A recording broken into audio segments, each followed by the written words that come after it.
Hello students, Swarnim career institute for NEET and JEE में आपका स्वागत है। सबसे पहले मैं आपको अपना इंट्रोडक्शन दे दूं।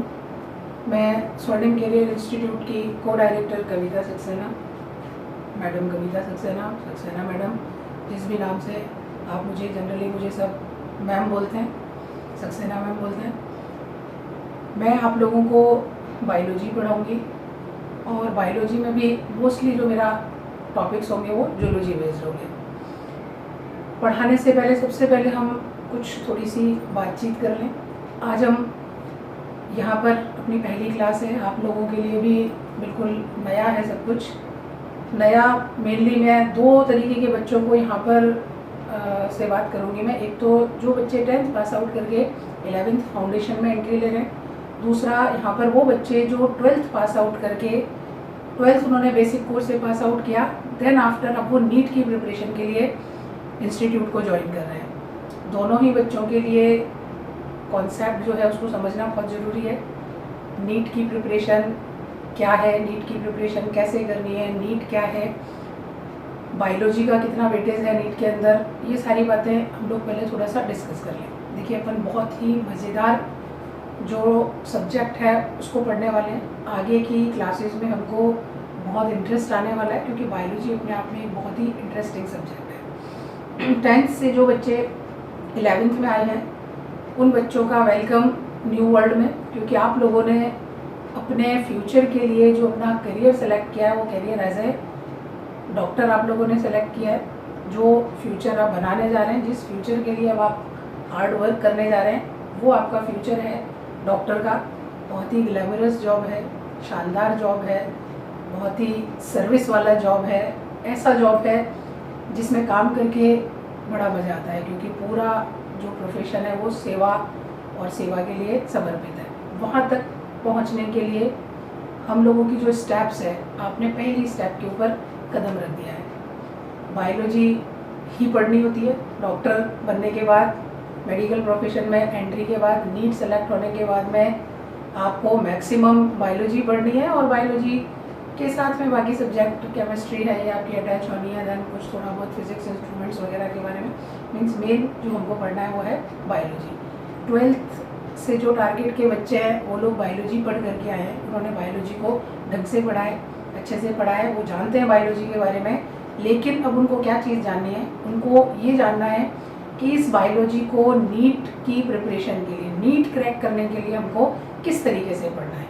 ठीक है, तो जो कॉन्सेप्ट 10th से 11th वाले बच्चों के सामने आ रहा है, लगभग वही बात 12th से टारगेट वाले बच्चों के लिए भी आ रही है। तो सबसे पहले अपन जब भी पढ़ाई करना शुरू करते हैं किसी भी कॉम्पिटिटिव एग्ज़ाम्स के लिए या किसी भी एग्ज़ाम के लिए, तो हमें रिक्वायर्ड होती है बुक्स। हमको क्या पढ़ना है, कौन सी बुक्स हमको लेनी है। तो बच्चों, एक बात मैं आपको आज बोल दूं, एक बात मैं आपको कल भी बोलती थी क्लासेस में, और मैं आगे भी बोलूँगी कि अगर हमको नीट क्रैक करना है तो हमारे पास में जो हमारी भागवत है, जो हमारी गीता है, वो है एनसीईआरटी। एनसीईआरटी की बुक आपके पास में हर समय मौजूद होनी चाहिए। जो 10th से 11th में बच्चे आए हैं वो बच्चे सबसे पहला काम ये करेंगे कि अगर उन्होंने मार्केट से परचेज़ नहीं किया एनसीईआरटी की बुक, तो परचेज़ करें। अब भगवान की कृपा से कुछ मार्केट, स्टेशनरी सब ओपन हो रही है, जल्दी जल्दी सब कुछ सामान्य होगा। आप और हम क्लासेस में मिलेंगे, क्लासेस में पढ़ने में और आनंद आएगा, अच्छा आनंद आएगा। आप लोग एनी हाउ आपको क्या मैनेज करना है, 10th से 11th वालों को एनसीईआरटी की बुक, एनसीईआरटी बायोलॉजी जो है वो अपने पास में रखनी है। ठीक है, और मैं तो ये बोलूँगी सबसे पहले एनसीईआरटी की किताब लेके उसके हाथ जोड़ लीजिए कि ये जो किताब है यही हमको नीट क्रैक कराएगी, हमको इधर उधर भगने की कहीं भी ज़रूरत नहीं है। जो 12th से टारगेट वाले बच्चे हैं उनको भी यही काम करना है। उनके पास अभी 12th जो आप लोग पढ़ के आ रहे हो, उस 12th के अंदर अपने को राजस्थान बोर्ड से जो बुक मिली हुई थी बायोलॉजी की, हम वो पढ़ रहे थे। हमारे टॉपिक्स ठीक है, एनसीईआरटी की बुक्स के अंदर जो टॉपिक थे वही टॉपिक हमने उन बुक के अंदर भी पढ़े, पर थोड़ा सा सिलेबस में चेंज था। जो चैप्टर्स 11th में एनसीईआरटी में है वो चैप्टर वहाँ 12th कवर कर रहा था, जो 12th के अंदर है वो कुछ चैप्टर 11th के अंदर शिफ्ट हो गए थे। लेकिन अब उनको नीट देने के लिए 11th की बुक भी प्रिपेयर करनी है और 12th की बुक भी प्रिपेयर करनी है। तो हमको अब क्या करना है, हमको राजस्थान बोर्ड वाली किताबों को एक बार हटाना है और हमको कौन सी बुक पढ़नी है, एनसीईआरटी। हमारे पास 11th की भी एनसीईआरटी की बुक होनी चाहिए और 12th की भी एनसीईआरटी की बुक होनी चाहिए। दोनों ही किताबों के टॉपिक्स हम लोग पढ़ के आ रहे हैं। हम 11th और 12th मिला करके वो टॉपिक्स हम पढ़ के आ रहे हैं, लेकिन कुछ हमने 11th में पढ़ा और कुछ हमने 12th में पढ़ा, जो एनसीईआरटी में 11th में था और जो इधर 12th में था। तो हम उसको क्या करेंगे, सेट करेंगे, ठीक है। तो एनसीईआरटी जो है वो सबसे ज़्यादा ज़रूरी है, ये बात आप गांठ बांध लें। पहला काम आप ये करें कि, और मैं तो ये कहती हूँ कि जब मेरी क्लासेस चल रही हों, जिस समय मैं पढ़ा रही हूँ, उस समय भी अगर आपके सामने एनसीईआरटी की बुक एक साइड में खुली हुई रहती है तो कोई दिक्कत नहीं है। आप पेंसिल लेकर के जहाँ आपको लगता है कि ये नोट्स हमको कॉपी में लिखने हैं, कॉपी में लिखिए। ये नोट्स हमको बुक के अंदर ही मार्क कर लेने हैं, बुक के अंदर ही मार्क कर लीजिए, क्योंकि एनसीईआरटी में लिखी हुई हर लाइन एक सिलेबस है।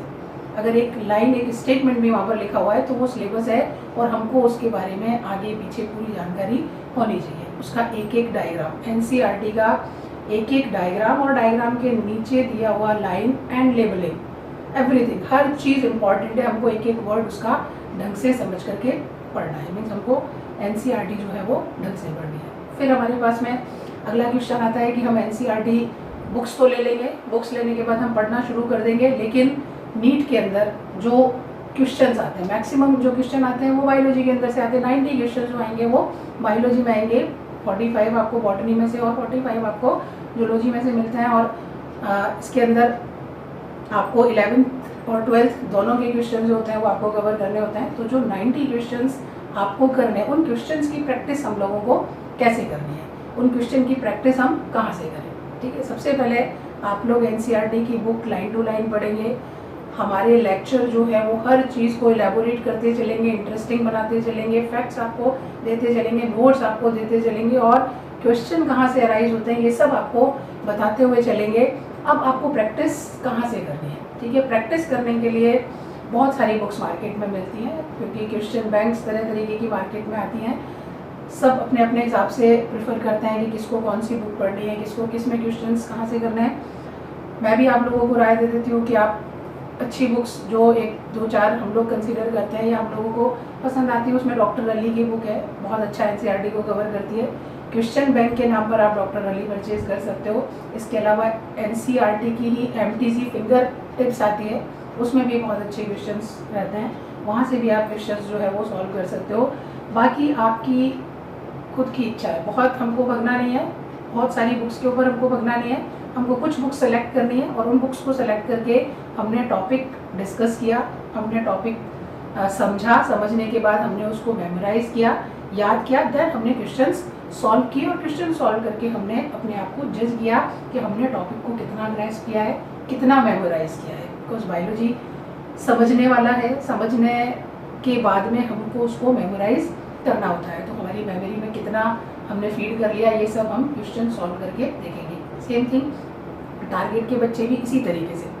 दूसरी बात, टारगेट वाले बच्चों के लिए मैं ये बोलूँगी, क्योंकि वो 11th पढ़ के आ चुके हैं, 12th भी पढ़ के आ चुके हैं, दोनों उन्होंने पढ़ लिया है।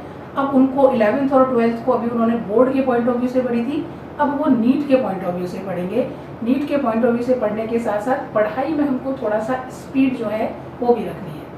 अगर आप लोग एक एक चैप्टर को, एक एक टॉपिक को बहुत स्लोली ग्रैस्प करने की कोशिश करेंगे तो दोनों बुक हमको कवर करनी है, तो दोनों बुक कवर करने में हमको जज करना है कि हमको हमारी स्पीड जो है उसको भी बढ़ाना है। बिकॉज ये कंपटीशन बड़ा कंपटीशन है, 13 से 14 लाख बच्चे इसके अंदर अप्लाई करते हैं, दैन 40 से 50 हज़ार बच्चे जो हैं वो गवर्नमेंट सीट को ले पाते हैं। तो जब इतना लेवल का कंपटीशन है तो हमको अपने आप को बराबर जज भी करते रहना पड़ेगा, और उस जजमेंट में हम लोग क्या जज करें, कंसंट्रेशन जज करें, हम हमारा कंसंट्रेशन, हमारी स्पीड जज करें और कोशिश करें कि हम प्रैक्टिस, लर्निंग, ग्रैस्पिंग को, कंसंट्रेशन को हम क्या करें, इम्प्रूव करते चलें, बढ़ाते चलें। कि कोई भी चैप्टर, मान लीजिए कोई चैप्टर है, कोई टॉपिक है, किसी बच्चे को वो टॉपिक एक बार पढ़ाते ही समझ में आ जाता है, दैन उसको मेमोराइज हो जाता है, वो आधा घंटे में, 1 घंटे के अंदर उस चैप्टर को कंप्लीट कर लेता है और मेमोराइज करता है। एक बच्चा है, उसको उसी चैप्टर को 5 घंटे लग रहे हैं, 6 घंटे लग रहे हैं, समझ में नहीं आ रहा है, फिर वो ग्रैस्पिंग में दिक्कत है, दैन फिर मेमोरी में दिक्कत है। ऐसे बच्चे जो 5 और 6 घंटे लगा रहे हैं वो धीरे धीरे अपने टाइम को कम करें, कोशिश करें कि अभी हमको इस चैप्टर को समझने में, इस टॉपिक को अंडरस्टैंड करने में आज 2 घंटे लग गए। 2 घंटे में मुझे ये टॉपिक समझ में आया और मेमोराइज हुआ। अब मैं आगे अपनी स्पीड को क्या करूँ, बढ़ाऊँ, समझने की जो मेरी ताकत है मैं उसको बढ़ाऊँ। 2 से मैं 1:45 पर आऊँ, 1:45 से मैं 1:30 पर आऊँ, 1:30 से मैं 1 पर आऊँ। तब हम इस कंपटीशन के ऊपर ढंग से हम इसको डील कर पाएंगे।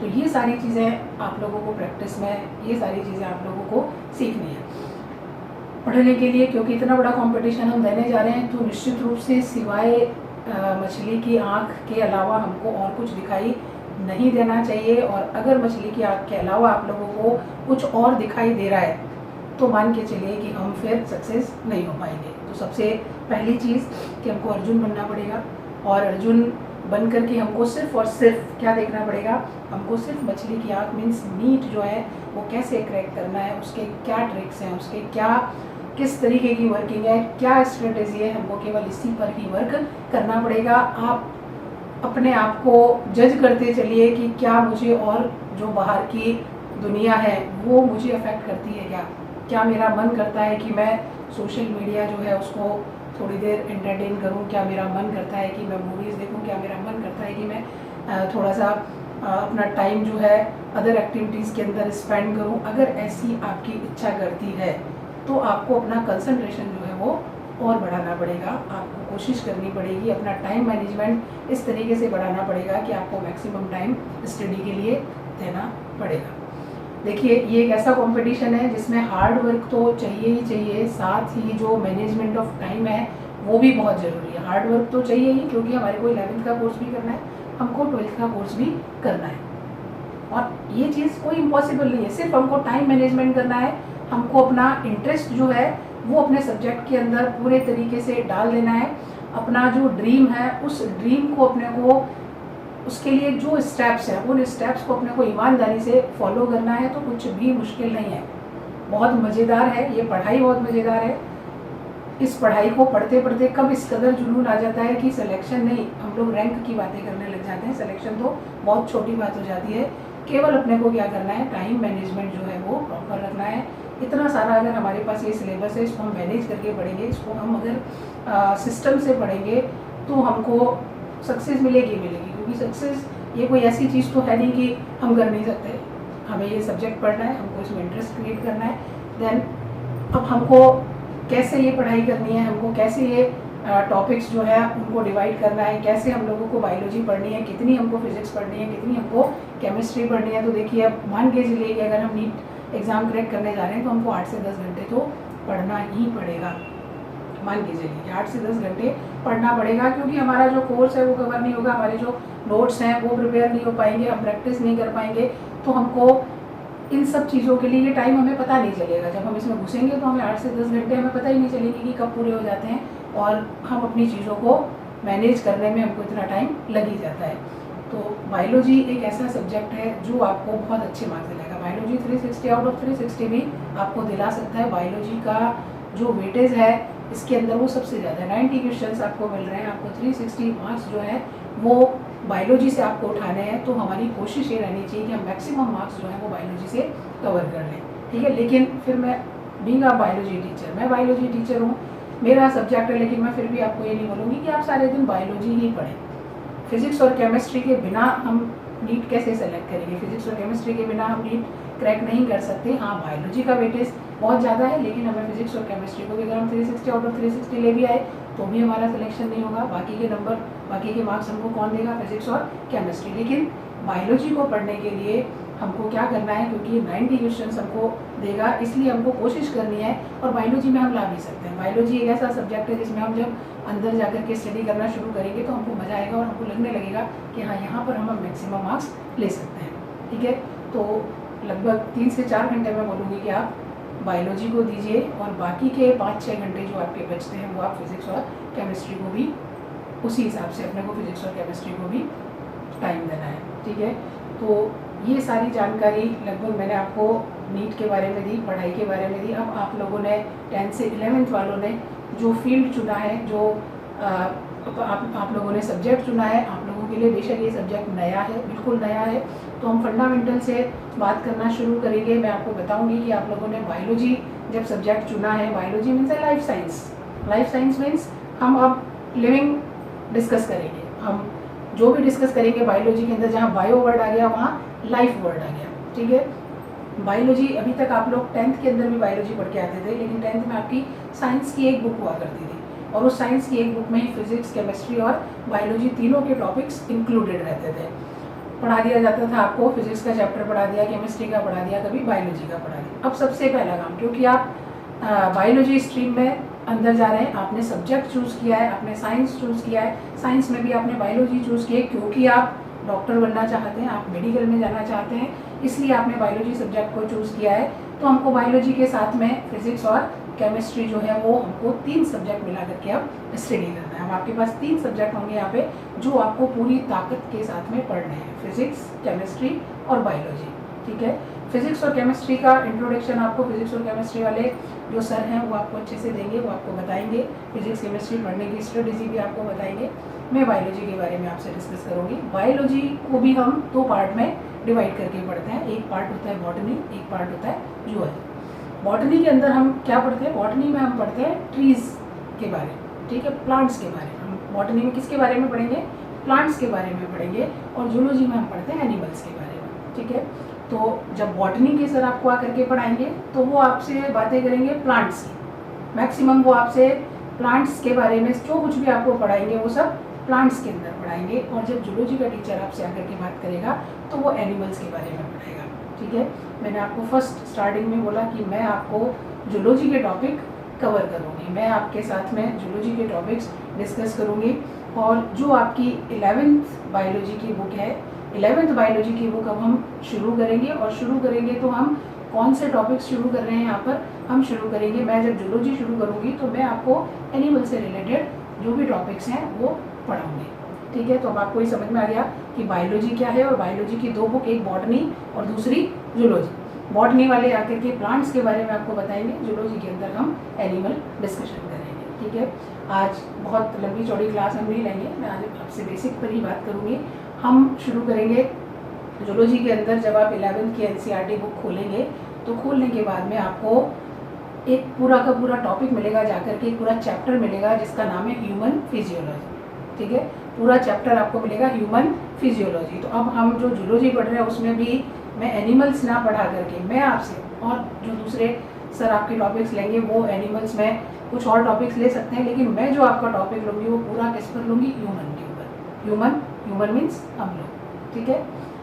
ह्यूमन माने इंसान, ठीक है। तो मैं जो भी टॉपिक आपके लूँगी वो ह्यूमन पर लूँगी। हम जो शुरू करेंगे हमारी ये क्लासेस, वो हम शुरू करेंगे ह्यूमन फिजियोलॉजी। हम क्या पढ़ेंगे? Human physiology. ह्यूमन फिजियोलॉजी का भी मैं आपको एक बेसिक इंट्रोडक्शन दे दूँ कि व्हाट इज फिजियोलॉजी, ठीक है। जितने भी बायोलॉजी के टॉपिक्स हम लोग डिस्कस करते हैं, एनाटॉमी एंड फिजियोलॉजी, ठीक है। बहुत सारे टॉपिक्स हम एनाटॉमी में डिस्कस कर लेते हैं और ये जो हम पढ़ते हैं बाकी का रेस्ट फिजियोलॉजी के अंदर। फिजियोलॉजी क्या है? फिजियोलॉजी है कि हमारी बॉडी के अंदर जितने भी ऑर्गन्स हैं, ठीक है, हमारी बॉडी के जो ऑर्गन्स हैं वो सब समझ में आते हैं। ऑर्गन्स हम खूब अच्छे से जानते हैं। हमारी बॉडी में हार्ट होता है, हमारी बॉडी में लंग्स होता है, हमारी बॉडी में स्टमक है, हमारी आईज हैं, हमारी बोन्स हैं, सो मैनी। हमारे पास अंदर बहुत सारे ऑर्गन्स हैं, किडनी है, लिवर है, बहुत सारे ऑर्गन्स हैं। ये सारे ऑर्गन्स फंक्शन कैसे करते हैं, काम कैसे करते हैं, वर्क कैसे करते हैं, इसको हम डिस्कस किसके अंदर करेंगे? फिजियोलॉजी में। देखिए बहुत मज़ा आने वाला है, बहुत इंटरेस्टिंग टॉपिक है, बहुत मज़ा आएगा पढ़ने में, क्योंकि हमको हमारे ऑर्गन्स के फंक्शंस के बारे में पता चल रहा है। तो बड़ा इंटरेस्टिंग, और हम पढ़ेंगे भी बहुत इंटरेस्टिंग वे में। हम इस तरीके से पढ़ेंगे कि हमको काफ़ी कुछ जो लर्न हो जाए वो यहीं से लर्न हो जाए, बाद में हमको सिर्फ रिवाइज करना पड़े। तो हमको क्या पढ़ना है फिजियोलॉजी में? कि हमारी बॉडी में जितने भी ऑर्गन्स हैं वो फंक्शन कैसे करते हैं, ये हमको किसके अंदर पढ़ना है? ह्यूमन फिजियोलॉजी में पढ़ना है, ठीक है। अब जब हमारी बॉडी के ऑर्गन्स कैसे फंक्शन करते हैं ये हमको पढ़ना है, तो हमको क्या करना होगा? हमारी बॉडी में बहुत सारे ऑर्गन्स जो है वो प्रेजेंट है। तो हम 10th में पढ़ते हुए आते हैं कि हम क्या कर लेते हैं कि डिफरेंट ऑर्गन्स जो है वो हमको स्टडी करना है, और उसमें हम ये देखते हैं कि कुछ ऑर्गन्स आपस में मिलकर के सेम फंक्शन करने लगते हैं, रिलेटेड फंक्शन करने लगते हैं, तो उसको हम बोल देते हैं सिस्टम। जब ऑर्गन्स आपस में क्या करते हैं, मिल करके रिलेटेड फंक्शन करते हैं, सेम सा फंक्शन करना शुरू कर देते हैं, तो हम उस ऑर्गन के ग्रुप को बोल देते हैं सिस्टम। तो इसी तरीके से हमारी फिजियोलॉजी में हम डिफरेंट सिस्टम्स जो है वो स्टडी करेंगे, ठीक है। जैसे फॉर एग्जांपल हमने लिया डाइजेस्टिव सिस्टम। अब डाइजेस्टिव सिस्टम के अंदर क्या होगा, हम वो ऑर्गन्स डिस्कस करेंगे जो ऑर्गन सारा फूड को डाइजेशन में हेल्प करते हैं। हमने दूसरा ले लिया रेस्पिरेटरी सिस्टम, ठीक है, breathing and exchange of gases. यहाँ पर हम क्या करेंगे, हम वो सारे ऑर्गन्स डिस्कस करेंगे, उन सारे ऑर्गन के फंक्शंस जो हैं वर्क कैसे करते हैं वो डिस्कस करेंगे, जो हमको गैसियस एक्सचेंज में ब्रीदिंग में हेल्प करते हैं, और उसको हम बोल रहे हैं रेस्पिरेटरी सिस्टम। हम सर्कुलेटरी सिस्टम पढ़ रहे हैं। सर्कुलेटरी सिस्टम में क्या हो रहा है, ब्लड कैसे सर्कुलेट होता है, बॉडी के अंदर ब्लड कैसे सर्कुलेट होता है, कौन से ऑर्गन्स हैं जो ब्लड सर्कुलेशन के अंदर हेल्प करते हैं, और कैसे ब्लड को सर्कुलेट कराते हैं, कैसे ब्लड सर्कुलेट होता है, कैसे ब्लड ट्रांसपोर्ट होता है, ये हम किसमें पढ़ेंगे, सर्कुलेटरी सिस्टम में। तो इसी तरीके से फिजियोलॉजी में आपको जितने भी चैप्टर्स देखने को मिलेंगे वो सारे chapter, digestive system, breathing and digestion and absorption आपका फर्स्ट चैप्टर हो गया, breathing and exchange of gases हो गया, ट्रांसपोर्टेशन ऑफ ब्लड हो गया, या आपका chemical coordination and neural system हो गया आपका। ये जितने भी चैप्टर्स हैं ये सारे हम किसके अंदर डिस्कस करने वाले हैं, फिजियोलॉजी के अंदर डिस्कस करने वाले हैं, ठीक है। तो हम जो शुरू करेंगे, जो हमारा स्टार्ट होगा ह्यूमन फिजियोलॉजी, वो टॉपिक हमारा स्टार्ट होगा किससे, डाइजेशन एंड एब्जॉर्प्शन से। जो हमारा पहला टॉपिक हम शुरू करेंगे डाइजेशन एंड एब्जॉर्प्शन से, ठीक है।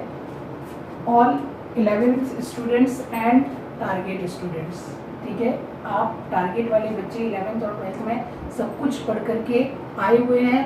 हमको क्या करना है, वो जो कुछ भी हमने पढ़ा है अब हम उसको नीट पॉइंट ऑफ व्यू से पढ़ना है। हमको उसमें से ऑब्जेक्टिव अप्रोच सर्च करनी है। हमें क्या सर्च करनी है, हमें ऑब्जेक्टिव क्वेश्चन उठाने। अभी तक आप लोग सब्जेक्टिव क्वेश्चन करना सीखते हुए आए, अब आपको क्या उठाना है, ऑब्जेक्टिव अप्रोच। और ऑब्जेक्टिव अप्रोच उठाने के लिए हमको कॉन्सेप्ट क्लियर होना चाहिए, हमें रटना नहीं है, हमको आंख मीच करके किसी भी लाइनों को क्रेमिंग नहीं करनी है, हमारा कॉन्सेप्ट क्लियर होना चाहिए। और उस कॉन्सेप्ट से हम क्या करेंगे, सही आंसर को टिक कर पाएंगे और गलत आंसर को हम रिफ्यूज कर पाएंगे। इसलिए हम हमको कॉन्सेप्चुअल स्टडी जो है वो करनी है। तो टारगेट वाले बच्चे भी बेसिक से हम शुरू करेंगे और कॉन्सेप्ट के साथ में हमको हर चीज़ को क्या करना है, ग्रैस्प करना है। हमारा जो फिजियोलॉजी का पहला टॉपिक है वो क्या है, डाइजेशन एंड एब्जॉर्प्शन, ठीक है। डाइजेशन एंड एब्जॉर्प्शन हमको जब पढ़ना है तो हम उसके अंदर क्या क्या चीज़ें पढ़ेंगे। पहला टॉपिक हम पढ़ेंगे, पहली बात हम पढ़ेंगे डाइजेशन ऑफ फूड, ठीक है। डाइजेशन एंड एब्जॉर्प्शन में हमें क्या पढ़ना है, पहली चीज़ हम पढ़ेंगे डाइजेशन ऑफ फूड। सेकेंड हम क्या पढ़ेंगे, फूड डाइजेशन के बाद में एब्जॉर्प्शन एंड एसिमिलेशन, ठीक है। दूसरी बात हम क्या पढ़ेंगे, एब्जॉर्प्शन एंड एसिमिलेशन। तीसरा हम जो टॉपिक लेंगे वो क्या है, disorder related to digestive system, ठीक है। डाइजेशन ऑफ फूड, फूड हमने लिया और फूड को हमने डाइजेस्ट कर लिया, फूड को हमने पचा लिया। ये जनरल लैंग्वेज है जो हम बोलते रहते हैं, फूड डाइजेस्ट हो गया, खाना डाइजेस्ट हो गया, नहीं हुआ हो गया, ये सब जनरल बातें हैं, ठीक है। फूड डाइजेस्ट होने के बाद फूड एब्जॉर्ब होता है। फूड क्या होता है, एब्जॉर्ब होता है। एब्जॉर्ब होता है ब्लड में जाता है, ठीक है। एब्जॉर्ब होकर कहाँ जाएगा, ब्लड में, और ब्लड से पूरी बॉडी के अंदर घूमता है। उसके घूमने की वजह से हम क्या कर पाते हैं, अपना सारा काम कर पाते हैं, बिकॉज एनर्जी हमको किससे मिलती है, वो जो फूड जगह जगह घूम करके सेल के अंदर गया। देन ब्रेक, अभी अपन सारा सब कुछ उसमें डिटेल में पढ़ेंगे। अभी हमको क्या समझना है कि हमको डाइजेशन एंड एब्जॉर्प्शन में क्या पढ़ना है, डाइजेशन ऑफ फूड पढ़ना है। देन हम एब्जॉर्प्शन, फूड डाइजेस्ट हुआ, देन एब्जॉर्ब हुआ, एब्जॉर्ब होने के बाद यूटिलाइज हुआ, ठीक है। एब्जॉर्ब हो गया, ब्लड के अंदर चला गया, देन अब पर्टिकुलर सेल में गया, सेल में जाकर के वो यूटिलाइज हो रहा है, ब्रेक हो रहा है, ब्रेक हो रहा है, और एनर्जी हमको प्रोवाइड कर रहा है। उस एनर्जी की वजह से हम क्या कर पा रहे हैं, फंक्शन कर पा रहे हैं। मैं पढ़ा पा रही हूँ, आप लोग पढ़ पा रहे हैं, ठीक है। तीसरा जो चीज़ है वो है disorder related to digestive system, ठीक है। अब अगर कोई भी फंक्शन है, कोई भी काम है, ऑर्गन है, वो काम कर रहे हैं और काम में क्या होता है, कभी कभी गड़बड़ भी हो जाती है। हम कोई काम करने जाते हैं और उस काम में गलतियाँ हो जाती हैं, तो उसके कॉन्सिक्वेंसेज होते हैं। तो जब हमारी बॉडी में, ह्यूमन बॉडी में सब काम चल रहा है, प्रॉपर चल रहा है, तो हेल्दी है, कहीं कोई सिस्टम में गड़बड़ हुई तो हम कुछ डिसऑर्डर्स हमको देखने को मिल जाते हैं, कुछ परेशानियाँ, कुछ बीमारियाँ हमको देखने को मिल जाती हैं। तो हमको डाइजेस्टिव सिस्टम से रिलेटेड क्या बीमारियाँ हो सकती हैं, वो मैं बात करूँगी। उसको हार्ट अटैक आया तो हार्ट अटैक डाइजेस्टिव सिस्टम का डिसऑर्डर नहीं है भाई, हार्ट अटैक किसका डिसऑर्डर है, सर्कुलेटरी सिस्टम का डिसऑर्डर है, ठीक है। हम यहाँ पर जो डिसऑर्डर पढ़ेंगे वो किससे रिलेटेड पढ़ेंगे, डाइजेस्टिव सिस्टम से रिलेटेड डिसऑर्डर पढ़ेंगे, ठीक है। ये हमको पॉइंट्स हो गए हमारे कि हमको क्या पढ़ना है, ठीक है। अब हमारी जो डाइजेशन है, ठीक है, पहली चीज़ हमारे पास क्या बात आई, डाइजेशन। डाइजेशन होता क्या है, ठीक है। डाइजेशन क्या होगा, डाइजेशन किसका डाइजेशन, हमको हमारी जो काम है उसको करने के लिए हमको फ्यूल डालना पड़ता है, हमारी बॉडी के अंदर फ्यूल डालना पड़ता है। हमारी कोई मोटरसाइकिल है, हमारी कोई 4 व्हीलर है, हमारी कोई भी मशीन है, हमको उसको क्या करना पड़ता है, उसको चलाने के लिए या तो इलेक्ट्रिसिटी प्रोवाइड करनी पड़ती है या फिर हमको उसको पेट्रोल डीजल देना पड़ता है। और अगर पेट्रोल डीजल और इलेक्ट्रिसिटी वाली नहीं है तो हमें मैकेनिकल हाथ से किसी भी तरीके से उसको क्या करना पड़ेगा, एनर्जी प्रोवाइड करनी पड़ेगी, तभी वो क्या करता है, फंक्शन करता है। उसी तरीके से हमारी बॉडी भी एक मशीन है और इस मशीन को हमको क्या देना पड़ेगा, फ्यूल देना पड़ेगा, हमको इसको फ्यूल देना। और हम फ्यूल की फॉर्म में क्या, हम डीजल पेट्रोल नहीं पीते या हमारी बॉडी से कोई प्लग जो है वो उठा करके इलेक्ट्रिसिटी चार्ज नहीं किया जाता। हमारे लिए जो फ्यूल है वो कौन सा है, फूड। हम क्या करते हैं, फूड खाते हैं, और फूड नहीं मिलता तो हम पस्त हो जाते हैं, हमारी बॉडी काम नहीं कर पाती है। तो फूड लेने के लिए हम कम से कम 4 बार ऑथराइज है कि 4 बार आप फूड करिए, आप ब्रेकफास्ट करिए, आप लंच करिए, देन उसके बाद आप कुछ स्नैक टाइम होता है 4 बजे आप टी एंड स्नैक्स लेते हैं, देन आप डिनर लेते हैं। 4 बार अपन फ्यूल लेते हैं और फिर उस फ्यूल से अपन अपना दिन भर का फंक्शन जो है वो ढंग से कर पाते हैं। तो हम डाइजेशन किसका होना है, फ्यूल का। फ्यूल को क्या होना है, एनर्जी देनी, और फ्यूल कौन है, फूड है, ठीक है। तो हम क्या लेते हैं, फ्यूल की फॉर्म में फूड लेते हैं और फूड का क्या होना है, डाइजेशन होना है, ठीक है। अब फूड हम क्या लेते हैं, हम क्या खाते हैं फूड के अंदर। अगर मैं आप लोगों से पूछूं कि आप फूड में क्या खाते हो, आप क्या बताओगे। किसी ने पराठा खाया होगा, किसी ने रोटी खाई होगी, किसी ने कोई नाश्ता करके आया होगा तो किसी ने सैंडविच खाया होगा, किसी ने पुलाव खाया होगा, किसी ने दही खाया होगा, किसी ने छाछ पी होगी, किसी ने दूध पिया होगा। हम इसी फॉर्म में, किसी ने दाल खाई होगी, किसी ने सब्जी खाई होगी, हम इसी फॉर्म के अंदर क्या करते हैं, फूड अपनी बॉडी में लेते हैं। कुछ नॉन वेजिटेरियन होते हैं तो वो फ्लैश, मीट, अंडा कुछ भी खाते हैं, वो अपनी बॉडी के अंदर लेते हैं। ये सब क्या है, फूड है। लेकिन ये फूड का कैसा फॉर्म है, कॉम्प्लेक्स फॉर्म है। ये फूड का कौन सा फॉर्म है, कॉम्प्लेक्स फॉर्म है। जो भी हमने लिया फूड की फॉर्म में वो अभी कैसा है, कॉम्प्लेक्स है, ठीक है। अब डाइजेशन का मतलब क्या है, इस कॉम्प्लेक्स फॉर्म ऑफ फूड को क्या करना, सिंपल फॉर्म के अंदर चेंज करना, उसको कॉम्प्लेक्स से क्या कर देना, सिंपल के अंदर चेंज कर देना, ताकि हमारी बॉडी जो है वो उसको इजीली क्या कर पाए, ले पाए, ठीक है। तो हमारा डाइजेस्टिव सिस्टम क्या करेगा, इस कॉम्प्लेक्स फूड को सिंपल फॉर्म में चेंज करेगा ताकि ब्लड उसको क्या कर ले, एब्जॉर्ब कर ले।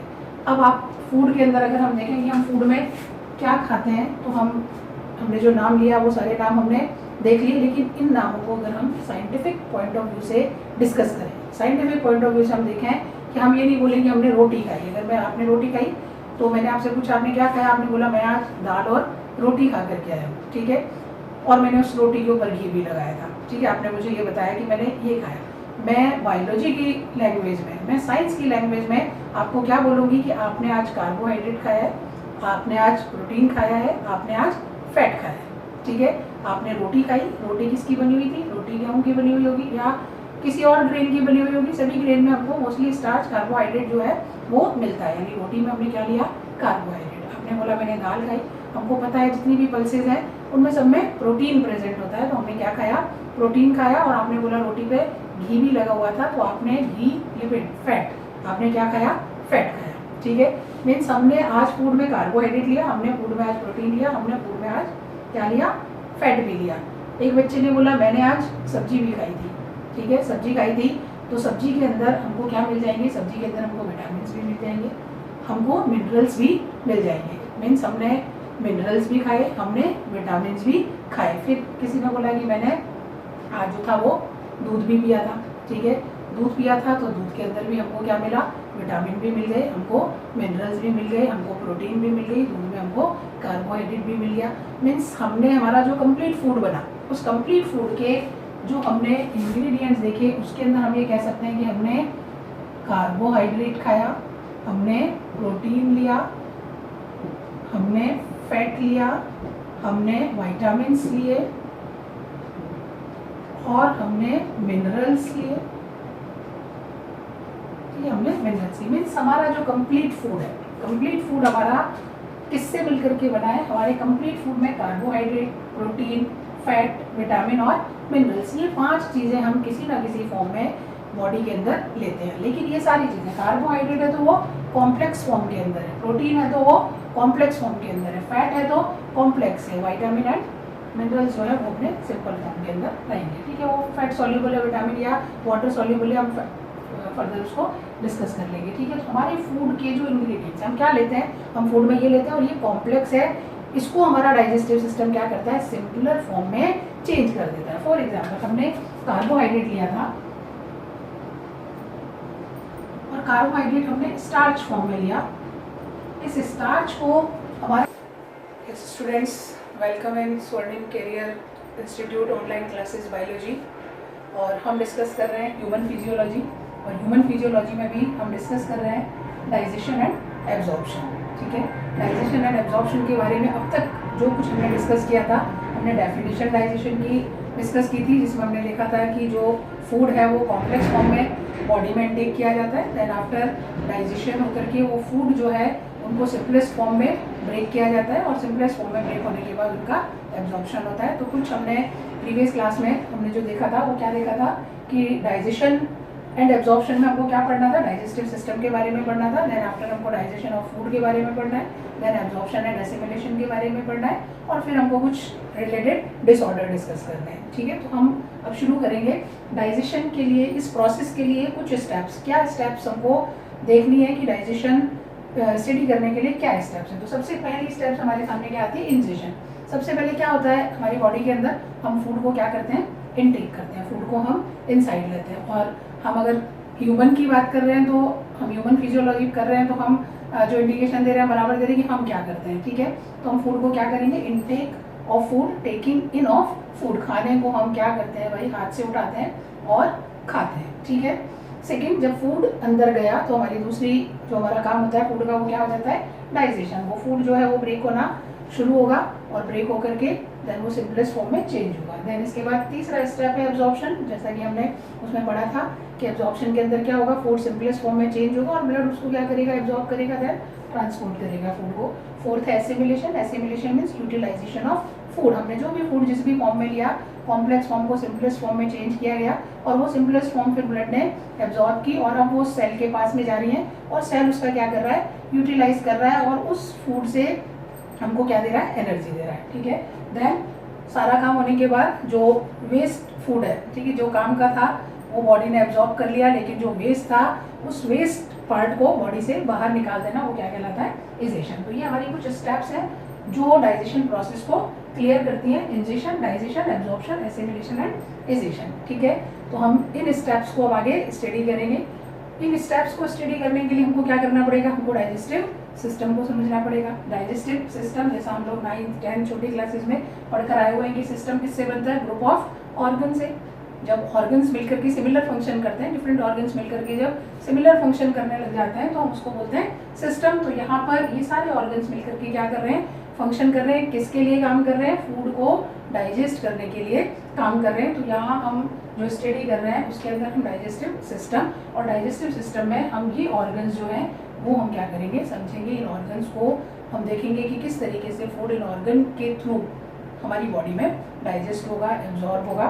ठीक है, एक चीज़ मैं आप लोगों को और बता दूं कि जो फूड है वो इनटेक करना और ये सारा प्रोसेस, ये जो हमने स्टेप्स पढ़े, इंजेशन, डाइजेशन, एब्जॉर्प्शन, एसिमिलेशन और इजेशन, अगर हम सिंपल ऑर्गेनिज्म की बात करें या हम कॉम्प्लेक्स ऑर्गेनिज्म की बात करें, हम क्या देखते हैं कि सिंपल ऑर्गेनिज्म और कॉम्प्लेक्स ऑर्गेनिज्म सभी में लगभग एक ही प्रोसेस हमको देखने को मिलता है, ऑलमोस्ट यही प्रोसेस हमको देखने को मिलता है। अगर हम अमीबा की बात करें, मतलब जानते हैं, अगर जहाँ सिंपल ऑर्गेनिज्म की बात आई, हम शुरू करते हैं अमीबा से। ठीक है, अमीबा की जो प्रोटोजोआ है, सिंपल प्रिमिटिव बिल्कुल, तो हम अमीबा को भी अगर हम देखें तो अमीबा के अंदर भी जो फूड है उसका डाइजेशन है, उसका लगभग प्रोसेस ऐसा ही होता है। अमीबा क्या करता है, आप लोग छोटी क्लासेस में पढ़ करके आए हुए हैं कि अमीबा देखिए इस तरीके से हम अमीबा का स्ट्रक्चर हम पढ़ते हैं, और अमीबा अपना फूड इनटेक कैसे करता है, स्यूडोपोडिया के थ्रू, और इस प्रोसेस को हम क्या बोलते हैं, फैगोसाइटोसिस। फैगोसाइटोसिस के थ्रू जो अमीबा है वो क्या कर लेता है, अपना फूड इनटेक करता है। ठीक है,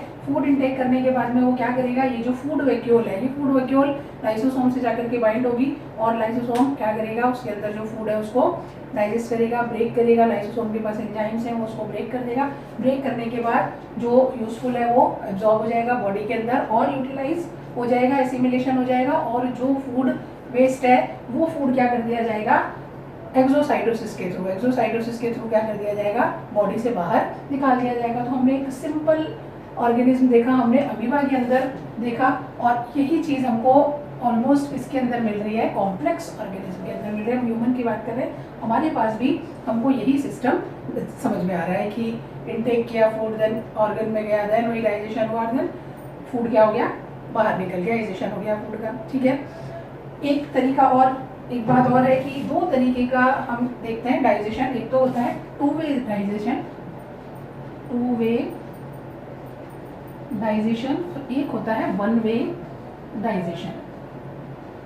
ठीक है, ये कुछ ऐसी बातें हैं जो डाइजेस्टिव सिस्टम से रिलेटेड हमको पता होनी चाहिए। ये एनसीईआरटी में इनका डिस्कस नहीं है, लेकिन नॉलेज के लिए हमको ये बातें पता होनी चाहिए। टू वे डाइजेशन और वन वे डाइजेशन क्या चीज़ है। ठीक है, टू वे डाइजेशन का मतलब है कि कुछ सिंपल ऑर्गेनिज्म के अंदर क्या होता है, एक ही पाथ होता है, एक ही वे होता है जहाँ से फूड अंदर जाता है, देन फूड डाइजेस्ट होगा बॉडी के अंदर और वापस उसी रास्ते से इजेशन होगा। इजेशन के लिए भी वही रास्ता होगा। अगर हम नॉर्मली एक डायग्राम बना लेते हैं कि इस तरीके का कोई ऑर्गेनिज्म है, ठीक है, इसके पास फूड अंदर जाने का रास्ता भी यही है, देन फूड डाइजेस्ट होगा और बाहर आने का रास्ता भी यही है। दिस इज इन वे और यही है आउट वे, यानी इसी रास्ते से फूड क्या होगा, बाहर आएगा। मीन्स इस तरीके के ऑर्गेनिज्म के अंदर जो डाइजेशन का वे है वो टू वे डाइजेशन, इसी रास्ते से अंदर जाएगा और इसी रास्ते से बाहर आएगा। माने ये जो एक वे, एक जो पाथ है, एक जो रास्ता है, वो दोनों काम कर रहा है, two way.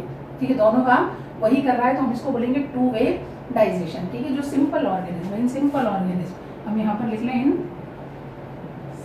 Simple organism. Two way digestion हमको किसके अंदर मिल रहा है, सिंपल ऑर्गेनिज्म के अंदर मिल रहा है। मीन्स इस तरीके के ऑर्गेनिज्म पहले फूड को अंदर लेते हैं, पूरे तरीके से उसको डाइजेस्ट करते हैं, देन आफ्टर उसी रास्ते से, जब डाइजेशन पहले वो कंप्लीट करेंगे, कंप्लीटली डाइजेशन जब उनका पूरा फिनिश हो जाएगा उसके बाद वो उसको क्या करेंगे, इजेशन होगा उनके अंदर, उसी रास्ते से फूड वापस बाहर आएगा। ठीक है, लेकिन हम अगर कॉम्प्लेक्स ऑर्गेनिज्म की बात करें, हम हमारी बात करें या हम और एनिमल्स की बात करें, हम काऊ की बात करें, हम डॉग की बात करें, यहाँ पर हमको क्या दिखाई देता है, one way digestion, complex animals. और हम एग्जाम्पल भी यहाँ पर लिख दें, काऊ, ह्यूमन। ठीक है, हमारे साथ में क्या है, हम एक वे से फूड अंदर लेते हैं और दूसरे वे से फूड को बाहर निकालते हैं। ठीक है, माउथ से अंदर लेंगे और इजेशन किससे होगा, एनस से होगा। छोटी क्लासेस में हम एलिमेंट्री कैनाल के बारे में पढ़ करके आए हुए हैं, थोड़ा बहुत हम इसके बारे में जानते हैं कि हम माउथ से शुरू करते हैं और एनस से पे जाकर के एलिमेंट्री कैनाल स्टॉप होती है। तो माउथ से फूड हमने इनसाइड लिया और एनस के थ्रू इजेशन हुआ। मीन्स हमारे पास एक ही रास्ता है, लेने का रास्ता एक ही है, निकालने के लिए हमारे पास में दूसरा रास्ता है। ठीक है, तो हम इस तरीके के डाइजेशन को बोलते हैं वन वे डाइजेशन। जब एक ही रास्ता है जिससे फूड अंदर भी आएगा और उसी रास्ते से फूड बाहर भी जाएगा, तो हम इसको बोलते हैं टू वे डाइजेशन। और जब हमारे पास में एक रास्ता है अंदर आने का और दूसरा रास्ता है बाहर जाने का, उसको हम बोलते हैं वन वे डाइजेशन। आप लोगों को लग रहा होगा कि ये उल्टा तो नहीं है, नहीं, ये इसी तरीके से हमको याद करना है कि टू वे डाइजेशन में एक रास्ते से दो काम हो रहे हैं। ठीक है, टू वे डाइजेशन में एक वे से दोनों काम हो रहे हैं और वन वे डाइजेशन में एक रास्ते से एक ही काम हो रहा है, इसको हम बोलेंगे वन वे डाइजेशन। ठीक है, क्लियर है, ये बात समझ में आ गई अपने को। ठीक है, अब अपन वापस किस पर आते हैं, डाइजेस्टिव सिस्टम के ऊपर आते हैं। और डाइजेस्टिव सिस्टम के अंदर हमारे डाइजेस्टिव सिस्टम में जितने भी ऑर्गन्स हैं, उन ऑर्गन्स को हम कंप्लीटली मिला करके जो टर्म देते हैं वो हम बोलते हैं एलिमेंट्री कैनाल। ठीक है, उसको हम क्या बोलते हैं, एलिमेंट्री कैनाल। कैनाल वर्ड हमने दिया, मीन्स ये जो पूरा सिस्टम है ये एक ट्यूब्यूलर स्ट्रक्चर है। कैनाल हम बोल एलिमेंट्री कैनाल, इसका मतलब हमारा पूरा जो डाइजेस्टिव सिस्टम है वो एक ट्यूब्यूलर स्ट्रक्चर है। आप घर में अपने पाइप देखते हैं, घर में नॉर्मली गार्डनिंग के अंदर या पानी सप्लाई के अंदर हम पाइप जो है वो यूज में लेते हैं। ठीक है, आप बिल्कुल ऐसा ही समझ लो कि हमारी एलिमेंट्री कैनाल कैसी है, पाइप के जैसी है। ठीक है, अब उस पाइप के पास में दो रास्ते हैं, पाइप के पास दो रास्ते थे, एक हम लगा देते हैं हमारे टेप से, ठीक है, और दूसरा हम जहाँ सप्लाई करते हैं वाटर को वो रास्ता होता है, ठीक है। अब हम एलिमेंट्री कैनाल को समझ सकते हैं कि जो हमने टेप के अंदर लगा दिया वहाँ से पानी जो है वो एंटर कर रहा है, देन हमने जो आउटसाइड हमारे हाथ में है वहाँ से पानी बाहर निकल रहा है, ठीक है। इसी तरीके की एलिमेंट्री कैनाल हमारी है और उस एलिमेंट्री कैनाल का एक एंटीरियर पॉइंट है, एक एंटीरियर ओपनिंग है, तो दूसरी पोस्टीरियर ओपनिंग है जहाँ से फूड का एजेशन होता है। इस एलिमेंट्री ट्यूब्यूलर जो एलिमेंट्री कैनाल है, इसी ट्यूब्यूलर एलिमेंट्री कैनाल में कहीं कहीं जगह पर अगर वो एलिमेंट्री कैनाल थोड़ी सी शेप को क्या कर रही है, चेंज कर रही है, कहीं शेप को उसने क्या किया, चेंज कर लिया, कहीं वो फूल गई तो वहाँ स्टमक बन गया, वापस कैसी हो गई, नैरो हुई, नैरो हो गई, कॉइल्ड हो गई, स्मॉल इंटेस्टाइन बन गई, देन थोड़ा सा कॉइल तो है बट लेकिन थोड़ा सा उसका ल्यूमन क्या है वो चौड़ा है तो लार्ज इंटेस्टाइन बन गई, ठीक है। तो इस तरीके से उसी ट्यूब के अंदर जो भी ऑर्गन्स बन रहे हैं वो किस में बन रहे हैं, उसी ट्यूब के अंदर बन रहे हैं। तो हम डाइजेस्टिव सिस्टम को दिमाग में लेने के लिए हम कहेंगे एक ट्यूब्यूलर स्ट्रक्चर है और सब कुछ उसी के अंदर चेंज हो रहा है, उसी के अंदर स्टमक है, उसी ट्यूब के अंदर स्मॉल इंटेस्टाइन और उसी में large intestine, then posterior opening जो भी है वो उस ट्यूब के अंदर प्रेजेंट है, ठीक है। तो डाइजेस्टिव सिस्टम में हम ये सारे पार्ट जो ये सारे ऑर्गन्स डिस्कस करेंगे इसमें एलिमेंट्री कैनाल के ये सारे क्या हैं, ऑर्गन है, ठीक है। फर्स्ट डाइजेस्टिव सिस्टम का पहला ऑर्गन हम डिस्कस करेंगे माउथ, ठीक है।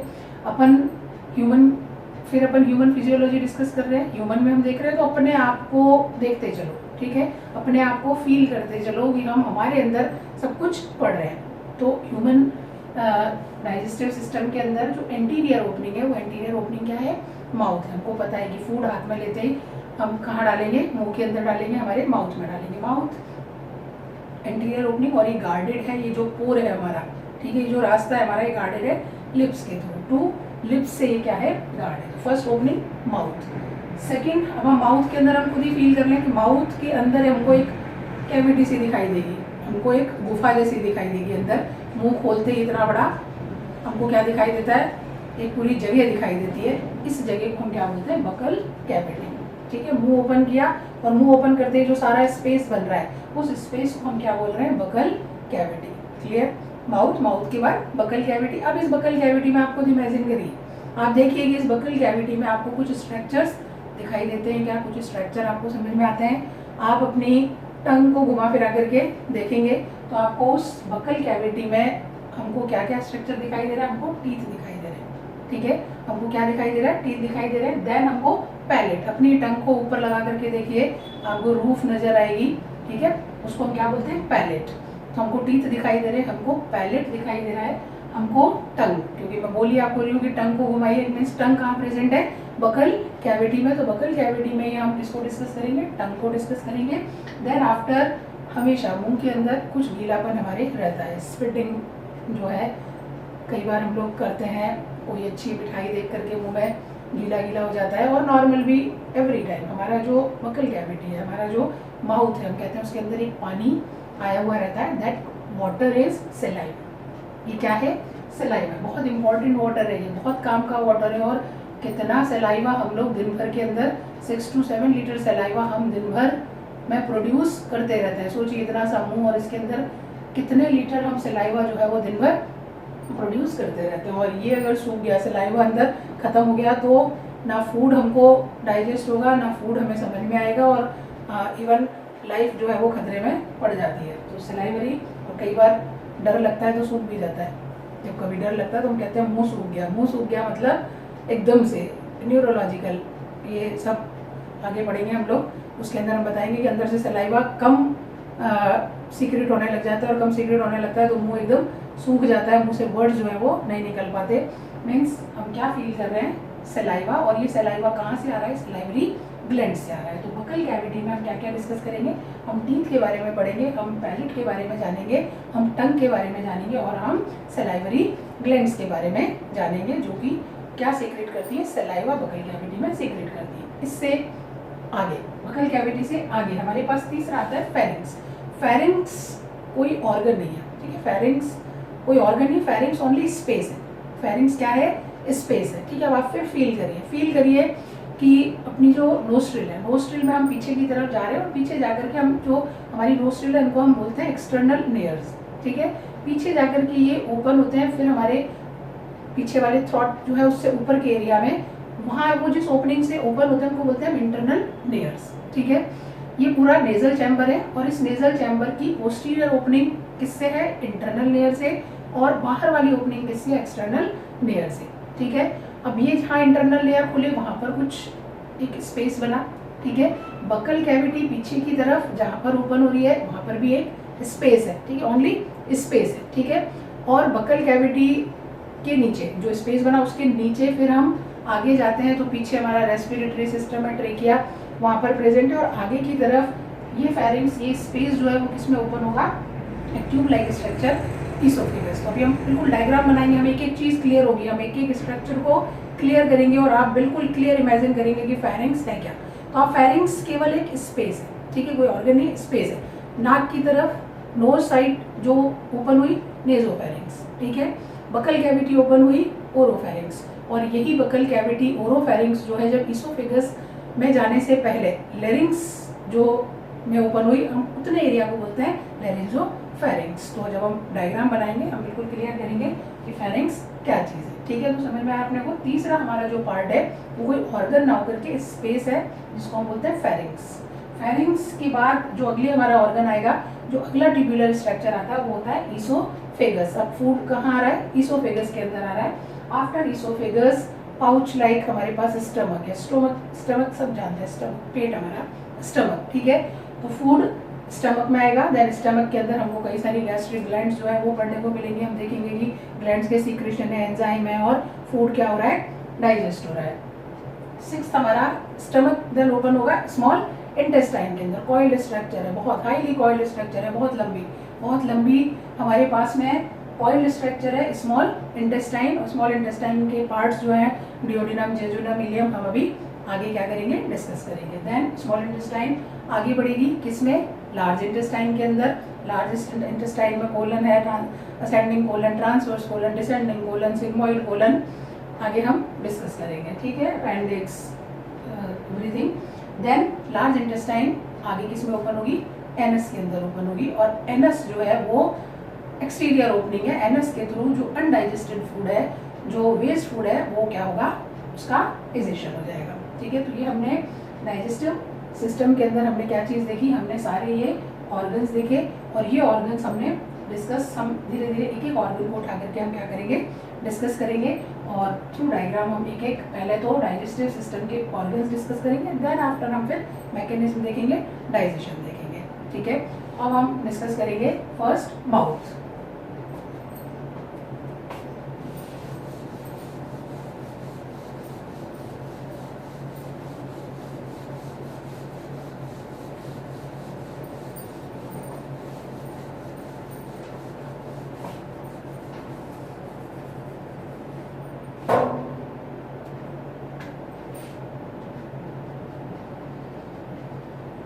चलिए माउथ के बारे में हम पढ़ेंगे। माउथ हमारी फर्स्ट ओपनिंग है। ठीक है, फर्स्ट हम फूड जो इंटेक करते हैं वो कहाँ से इंटेक करते हैं, माउथ से इंटेक करते हैं। हमारा जो डाइजेशन का प्रोसेस है, डाइजेशन का प्रोसेस हमारा मैकेनिकल डाइजेशन भी है और केमिकल डाइजेशन भी है। मैकेनिकल डाइजेशन का मतलब है कि कोई केमिकल वहाँ रिलीज नहीं हो रहा, फूड जो है उसको क्या किया जा रहा है, बारीक बारीक बारीक छोटे छोटे टुकड़ों के अंदर डिवाइड किया जा रहा है, दैट इज मैकेनिकल। वहाँ किसी केमिकल के थ्रू फूड को नहीं ब्रेक किया जा रहा, केवल फूड को क्या किया जा रहा है, तोड़ा जा रहा है। ठीक है, और दूसरा हमारा है केमिकल डाइजेशन। केमिकल डाइजेशन के अंदर क्या होता है, कुछ केमिकल्स जो है वो बॉडी में रिलीज होते हैं। बॉडी जो हमारा डाइजेस्टिव सिस्टम है उसके ऑर्गन्स में ग्लैंड्स प्रेजेंट हैं, सेल्स प्रेजेंट हैं, वहाँ से कुछ केमिकल रिलीज होंगे और वो केमिकल क्या करेंगे, फूड को डाइजेस्ट करेंगे। तो दो तरीके हैं, एक तो इस पेन को मैं क्या करूँ, इस पेन को मैं तोड़ करके क्या कर दूं, छोटा छोटा छोटा कर दूं, दैट इज मैकेनिकल डाइजेशन। ठीक है, दूसरा मैं क्या करूं, इस पेन के अंदर स्ट्रॉन्ग कंसंट्रेटेड एसिड डाल दूं। कंसंट्रेटेड एसिड मैंने HNO3 डाल दिया, मैंने H2SO4 डाल दिया। आप लोग 10th में पढ़ के आए हो, concentrated strong acid, H2SO4, sulphuric acid, nitric acid. मैंने इस पेन को सल्फ्यूरिक एसिड कंसंट्रेट में डुबो करके रख दिया। थोड़े टाइम बाद हम देखेंगे धीरे धीरे जो पेन है वो मेल्ट होना शुरू हो रहा है और पेन जो है वो उसका डिसफिगर्ड हो गया, बिल्कुल क्या होना हो रहा है, ये बिल्कुल मेल्ट हो गया। ठीक है, तो एक तो हमने इसको तोड़ा था, दैट इज मैकेनिकल डाइजेशन, एक हमने इसमें केमिकल डाला, दैट इज केमिकल डाइजेशन। तो इसी तरीके से हमारी डाइजेस्टिव सिस्टम में जो हमारा फूड है उसमें भी दो तरीके से डाइजेशन होगा, एक तो मैकेनिकल डाइजेशन होगा, दूसरा केमिकल डाइजेशन होगा। जो हमारा माउथ है उस माउथ के अंदर मोस्टली मैकेनिकल डाइजेशन होता है, ठीक है। उसमें क्या होगा, मैकेनिकल डाइजेशन होता है, बिकॉज हमारे जो टीथ हैं वो क्या करेंगे, फूड को सबसे पहले टुकड़ों में छोटे छोटे टुकड़ों में तोड़ना शुरू करते हैं। लेकिन माउथ में सिलाइवरी ग्लैंड प्रेजेंट है, सिलाइवरी ग्लैंड सिलाइवा सीक्रेट कर रही है और उस सिलाइवा के अंदर सिलाइवरी एमाइलेज प्रेजेंट है। सिलाइवरी एमाइलेज क्या है, एंजाइम है, और एंजाइम क्या करेगा, जो हमारा फूड है उसके अंदर पर्टिकुलर जो कार्बोहाइड्रेट प्रेजेंट है उसको डाइजेस्ट करना शुरू करेगा थ्रू केमिकल डाइजेशन। क्योंकि यहाँ फिर केमिकल काम आ गया, तो माउथ के अंदर मैकेनिकल डाइजेशन भी प्रेजेंट है और केमिकल डाइजेशन भी प्रेजेंट है। आफ्टर माउथ जब नीचे जाता है फूड, तो वहाँ पर ज़्यादा आपको क्या दिखाई देगा, केमिकल डाइजेशन दिखाई देगा। मैकेनिकल डाइजेशन कम दिखाई देगा, ज़्यादा हमको क्या दिखाई देगा, केमिकल डाइजेशन दिखाई देगा। लेकिन फिर भी स्टमक के अंदर फूड जो है वो क्या होगा, मैकेनिकली भी डाइजेस्ट होता है। कई बार हम लोग क्या करते हैं, कई बार हम फूड को बिना माउथ में अच्छे से च्यू किए बिना हम लोग उसको क्या करते हैं, स्वेलो कर लेते हैं।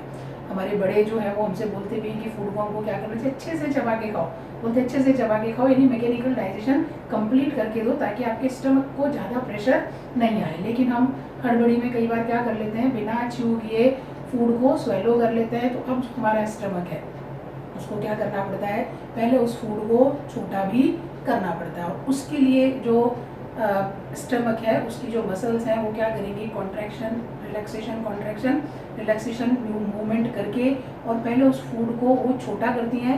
देन आफ्टर उसके ऊपर फिर क्या होगा, केमिकल जो है वो अपना इफेक्ट करता है। मीन्स स्टमक, कई बार स्टमक को मैकेनिकल डाइजेशन भी करना पड़ता है, बट मोस्टली हम देखते हैं कि मैकेनिकल डाइजेशन कहाँ कंप्लीट हो जाता है, माउथ में कंप्लीट हो जाता है। लेकिन ऐसे सर्कमस्टांसेस जो मैंने आपको बताए कि इस तरीके से अगर हो जाता है तो फिर स्टमक उसको क्या करेगा, काम करेगा। लेकिन अगर ऐसा बार बार हम करते रहेंगे तो स्टमक पे प्रेशर आएगा और फिर हम जो डिसऑर्डर्स पढ़ रहे थे वो डिसऑर्डर हमको पढ़ने पड़ेंगे, ठीक है। तो अब हम आगे जो डिस्कस करेंगे वो क्या है, माउथ के अंदर फर्स्ट जो हमारा ऑर्गन है, diagram, this is our mouth. First opening, anterior opening,